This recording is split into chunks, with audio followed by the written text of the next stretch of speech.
ನಮಸ್ಕಾರ ವೀಕ್ಷಕರೇ, ರಶ್ಮಿ ಅಡುಗೆ ಮನೆಗೆ ಸ್ವಾಗತ. ಇವತ್ತು ನಾನು ಹೇರಳೆಕಾಯಿ ಚಿತ್ರಾನ್ನ ಮಾಡಿ ತೋರಿಸೋಣ ಅಂತ. ಇದು ಆರೋಗ್ಯಕ್ಕೆ ತುಂಬಾ ಒಳ್ಳೆಯದು. ಇದಕ್ಕೆ ಬೇಕಾಗಿರ್ತಕ್ಕಂಥ ಪದಾರ್ಥಗಳನ್ನ ನೋಡ್ಕೊಳ್ಳೋಣ. ಹೇರಳೆಕಾಯಿ ಚಿತ್ರಾನ್ನ ನಾನಿವತ್ತು 3 ರಿಂದ 4 ಜನಕ್ಕಾಗುವಷ್ಟು ಮಾಡ್ತಾ ಇದ್ದೀನಿ. ಅದಕ್ಕೆ ನಾನು 5 ರಿಂದ 6 ಟೇಬಲ್ ಸ್ಪೂನ್ ಅಷ್ಟು ಎಣ್ಣೆ ತಗೊಂಡಿದ್ದೀನಿ. ಅರ್ಧ ಅಥವಾ ಮುಕ್ಕಾಲು ಟೀ ಸ್ಪೂನ್ ಅಷ್ಟು ಸಾಸಿವೆ, 2 ಟೇಬಲ್ ಸ್ಪೂನ್ ಅಷ್ಟು ಕಡಲೆಕಾಯಿ ಬೀಜ, 2 ಟೀ ಸ್ಪೂನ್ ಅಷ್ಟು ಕಡಲೆಬೇಳೆ, 1 ಟೀ ಸ್ಪೂನ್ ಅಷ್ಟು ಉದ್ದಿನಬೇಳೆ, ಇದು 5 ರಿಂದ 6 ದೊಡ್ಡ ಸೈಜ್ನ ಹಸಿಮೆಣಸಿನ್ಕಾಯಿನ ಈ ರೀತಿ ಸಣ್ಣದಾಗಿ ಹೆಚ್ಚಿಟ್ಕೊಳ್ಳಿ. ನಂತರ ಅರಿಶಿನ ಒಂದು ಅರ್ಧ ಟೀ ಸ್ಪೂನ್ಗಿಂತ ಸ್ವಲ್ಪ ಕಡಿಮೆ ಇದೆ. ನೀವು ಬೇಕಾದರೆ ಒಂದು 7-8 ಕರಿಬೇವು ಸಹ ಹಾಕೋಬಹುದು. ನಂತರ ಒಂದು 4 ಟೇಬಲ್ ಸ್ಪೂನ್ ಅಷ್ಟು ಕಾಯಿ ತುರಿ ನೋಡಿ.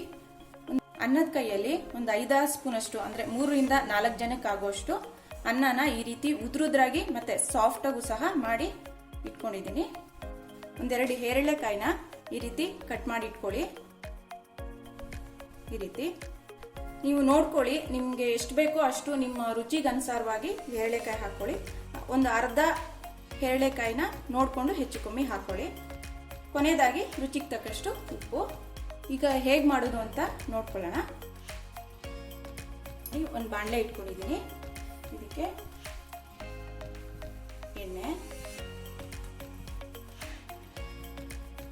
ಸಾಸಿವೆ, ಎಣ್ಣೆ ಕಾದಿದೆ. ಸಾಸಿವೆ ಚಿಟ್ಕುಟಿದ ತಕ್ಷಣ ಊರಿನ ಲೋ ಫ್ಲೇಮ್ ಮಾಡ್ಕೊಳ್ಳೋಣ.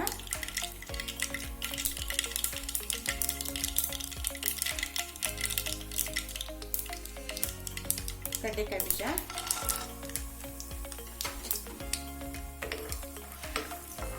ಸ್ವಲ್ಪ ಒಂದು 10 ಸೆಕೆಂಡು ಕಡಲೆಕಾಯಿ ಬೀಜನ ಫ್ರೈ ಮಾಡಿಕೊಂಡು ಆಮೇಲೆ ನಾವು ಕಡಲೆಬೇಳೆ ಮತ್ತೆ ಉದ್ದಿನಬೇಳೆನ ಹಾಕೊಳ್ಳೋಣ.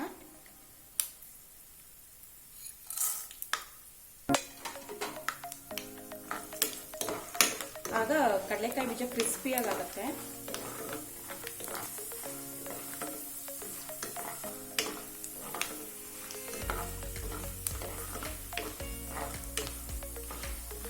ಕಡಲೆಬೇಳೆ ಸ್ವಲ್ಪ ಕೆಂಪಗಾಗೋದಕ್ಕೆ ಬಿಡೋಣ.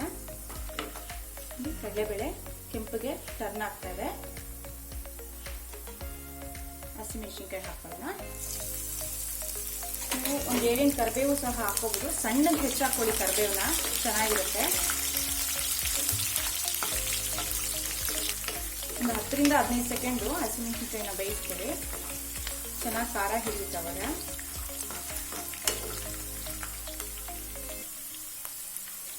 ಇದಕ್ಕೆ ಅರಿಶಿನ ಹಾಕೋಣ. ನೀಟಾಗಿ ಬೆರೆಸ್ಕೊಳ್ಳಿ.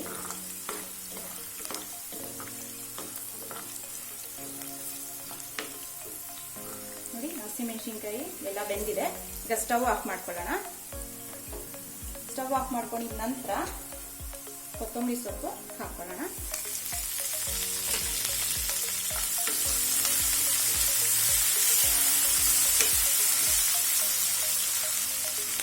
ಇದಕ್ಕೆ ಈಗ ತಕ್ಷಣ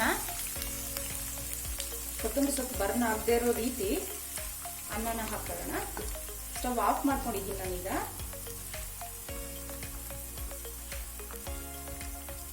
ನೀವು ಹಸಿಮೆಣಸಿನ್ಕಾಯಿನ ನಿಮ್ಮ ಖಾರಕ್ಕೆ ತಕ್ಕನಾಗೆ ನೋಡ್ಕೊಂಡು ಹಾಕೊಳ್ಳಿ. ನಾನು ಮೀಡಿಯಮ್ ಆಗಿ ಹಾಕಿದ್ದೀನಿ.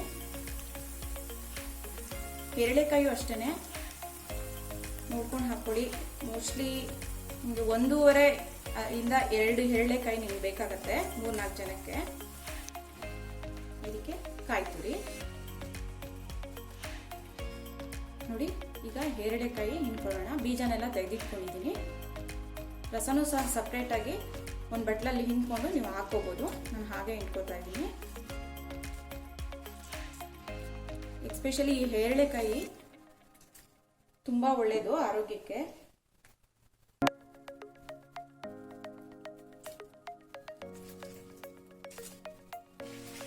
ಆಲ್ಮೋಸ್ಟ್ 1.5 ಅಷ್ಟು ಹೇರಳೆಕಾಯಿನ ಹಾಕೋತಾ ಇದ್ದೀನಿ. ನೀವು ನೋಡಿಕೊಂಡು ಆನಂತರ ನಿಮ್ಮ ರುಚಿಗೆ ತಕ್ಕಂತೆ ಸ್ವಲ್ಪ ಹಾಕೊಳ್ಳಿ. 1.5 ಟೀ ಸ್ಪೂನ್ ಅಷ್ಟು ಉಪ್ಪು ಹಾಕೋತಾ ಇದ್ದೀನಿ. ನೋಡ್ಕೊಂಡು ಹಾಕೊಳ್ಳಿ. ಇದನ್ನ ನೀಟಾಗಿ ಬೆರೆಸ್ಕೊಳ್ಳೋಣ. ಈ ಹೇರಳೆಕಾಯಲ್ಲಿ ವಿಟಮಿನ್ ಸಿ ತುಂಬ ಇರುತ್ತೆ. ನೀವು ಆದಷ್ಟು ಬಿಸಿ ಅನ್ನನ ಹೇರಳೆಕಾಯಿ ಚಿತ್ರಾನ್ನಕ್ಕೆ ಬಳಸ್ಕೊಳ್ಳಿ, ರುಚಿಯಾಗಿರುತ್ತೆ. ನೋಡಿ, ನೀಟಾಗಿ ಬೆರೆಸ್ಕೊಂಡಿದ್ದೀನಿ. ಇದನ್ನ ಒಂದು ಸರ್ವಿಂಗ್ ಬೌಲ್ಗೆ ಹಾಕೊಳ್ಳೋಣ.